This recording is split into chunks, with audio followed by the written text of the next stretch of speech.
Black history is something that should be shared year-long, but Black History Month is celebrated throughout the month of February.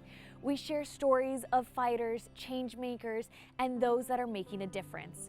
We share stories of those that we've known nationally, but today we're choosing to focus on those here locally in Kern County that are making a difference and making their own Black history. Coming towards 1880, a few African American males were recruited. Many of them were trying to find a particular cotton seed that would yield a better crop than the ones that they were planting. So they were having individuals from Mississippi, Louisiana, Alabama, different parts of the country. That failed. So, 1880, many of you know Hagan Oaks. Well, Mr. Hagan and Mr. Carr decided, let's try to recruit African Americans from Carolina to come. And here's what we're going to do. We're going to pay their passage. And we're going to send a notice out in the various papers. They were called Negro papers at that time. And recruit them to come and hopefully plant 3,200 some acres of cotton. And hopefully it'll be the best cotton that Kern Island, which you know today as Bakersfield, produced. Well, March to December of 1884, the first wave of African Americans came by train. They brought everything that they would need to help them sustain themselves here in Kern Island, you know as Bakersfield. And what did they do? They established economics here, the cotton industry. Many of them purchased land, tenants on land, and they planted cotton and crops.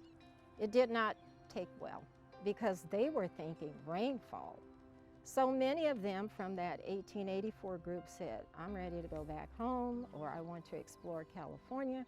So many of them moved north and many went down to Los Angeles, San Diego, etc. But you had 250 families that stayed. And as a result, that is the migration of African Americans as you see us today. Small numbers, that doesn't bother me. But what they did, that is history. Mr. Pinckney came when he was young, and 12 years of age, he worked for a white doctor. He also worked on a ranch doing some things as he grew up. And later on, here's the big history. He was the first person to be hired for the city of Bakersfield. And he graded California Avenue, he graded the streets. So by day, he worked for the city of Bakersfield. And in the evening, he played in the orchestra. And he also made enough money. He bought his ranch in Weldon, and he raised cattle. He did all sorts of things until he died. And he had this house built. The house was moved in the 50s, and that was by our very first African-American attorney, the late Gabriel Solomon, his sister, and other individuals that was in a club with her. They petitioned the county to let them move this house. They raised the money, they did all the things they did. They had to be the docents to keep the house. And I've been a docent here for over 20-some years. The African American Network of Kern County, our organization. We would pass out coffee and cookies and tell the history of this house. I had a lot of challenges being Black here, not just myself, everyone else. I remember Brock's department store. Arriving here, I was not used to, in the 60s and 70s, for it to be so segregated when you're spending your money. And you could shop in Brock's, but most of the time, to be more comfortable, there was a basement. We would take the elevator down and you could go to the basement and find all sorts of wonderful things. We shopped. But it just bothered me, you know, we still had that little segregation at one of the leading department stores. But then in later years, it changed. Today, what is it like to be a Black woman in Kern County? I love it. Oh my gosh, we have advanced so much. There's a book written by Black women of Kern County. Oh, the very first African-American woman to be Miss Kern County, Miss Jeannie Hill. And after her, there were 4 or 5 more.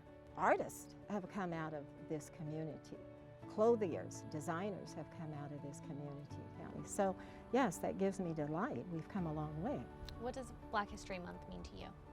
It's a time for me to shout and charge ahead and tell people all the good things that the African Americans are continuing to do, and that we are a part of the American history. Stop separating us. We're a part of American history, so that excites me. But we tell history all year long. It's not just 28 days.